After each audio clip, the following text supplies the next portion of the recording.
students, now in this video lecture we will talk about all the methods of data collection. Methods of data collection of primary data specifically. So first method which is used for the collection of primary data is direct personal investigation. Second is indirect oral investigation.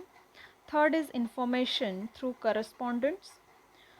Fourth is questionnaire method. Fifth is experiments. Sixth method is through census. And seventh is sampling method. All these methods can be used.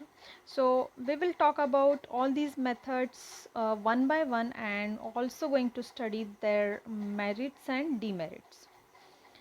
So in this second slide you can see the first method, that is direct personal investigation. So in this method, investigator has to contact the sources of information directly or personally. So the method is used by investigator himself, and he collects the data and he contact the sources of information directly or personally. So when this method can be used, that is when the area of investigation is limited. So we can apply this method when the limited or small area is used for the investigation purpose. Secondly, when a higher degree of accuracy is needed. When you want to collect the data with high accuracy, then this data can be used. Then this method can be used. Third is when the results of investigations are to be kept confidential. So if you want to keep all the data confidential, or you want to save the data with just for your record, and in that case you can use this direct personal investigation method. Now what are the merits of this collection method is, first one is the original data is collected. So whatever data we are collecting, that data is original type, or it is pure type of data. Second, it is reliable information. Okay, so the data which is obtained is reliable. Third is uniformity in the collection of information. Uniformity can be maintained here. And the fourth one is yields more accurate results. So obviously when the investigator is collecting that data, so the accuracy must be more in this case. So all these are the merits of the first method of collection of primary data. Now let us see the demerits of this method. Now the first demerit is unsuitable in large area. This method is good, but it is not useful in the larger area because the investigator has to invest more time and money also. So if the area is more larger, so in that case it is unsuitable. So it will be difficult for the investigator if he is collecting that data in a larger area. And secondly, it is more expensive and also time consuming. So it will take more time, it will take more money to investigate in a larger area. Next is chances of personal bias are more. Means personal bias, chances of personal bias means the dual type of information are more. The chances of such things is more in this case.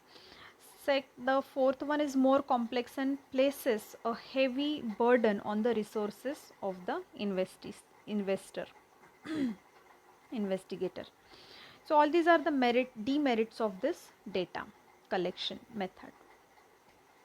Next type of collection of data is indirect oral investigation. In certain situations, the information cannot be approached directly, so need to collect from person having the knowledge about the investigation. So what is given here? In certain situations, the information cannot be approached directly, so need to collect from person having the knowledge about the investigation. So in this method, it is slightly different from the first method. So here the investigation is through some other person, indirect oral investigation, the person who is having all the knowledge about that thing or that investigation. So you are collecting the data from that person. Okay. So suppose if we take one example of our college or any institution, like if you want to collect the data of past students from the zoology department, and you are collecting that data from our head. Okay, so he is having all the knowledge of the students, and he has all the data with him, past students or ATKT students and all those. So you are collecting that data from that person, that means the head of the department. So here you are going into the department and you are taking all the information through the oral investigation. So it's a kind of indirect oral investigation, right? So this is slightly different from that first method. So what is the difference exactly? Exactly what we can say here, the first method is the investigator himself taking all the information by observation. But here indirect oral investigation means the investigator is there and one more person is there who is having the knowledge of that particular thing, and you are getting that information, you are asking something to that person and getting all the information, and you are recording it in your with you, right? So in the following situations, when the area of investigation is large, so this can be applied in the large area of investigation also, when information cannot be obtained directly from informants. So this is when the information cannot be obtained directly from the informants. This can be applied when expertise in collection of data is required to be used. So all these things are considered in the indirect oral investigation. Next is the merits of this method of collection. Second method, that is oral method. So it can be used when the area of investigation is larger area. If you are taking, if you are selecting for your investigation, this can be used. Then simple and convenient method, it's a simple kind of method because you don't have to take any efforts, you are taking all the information through one person, so or from one person another person.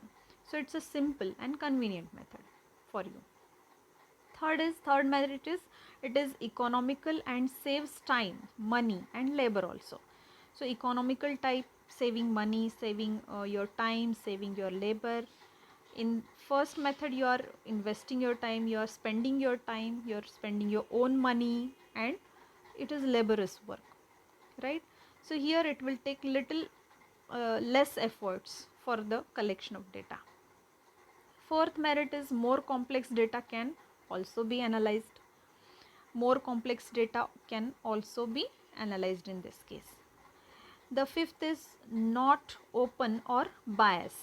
It is not bias. So the sixth one is possible to obtain complete and adequate information. So it is possible for you to obtain the complete and adequate information in this case. So all these are the merits of second method. And let us see few demerits of this method. The first is the results may not be true and accurate. So what is the demerit here?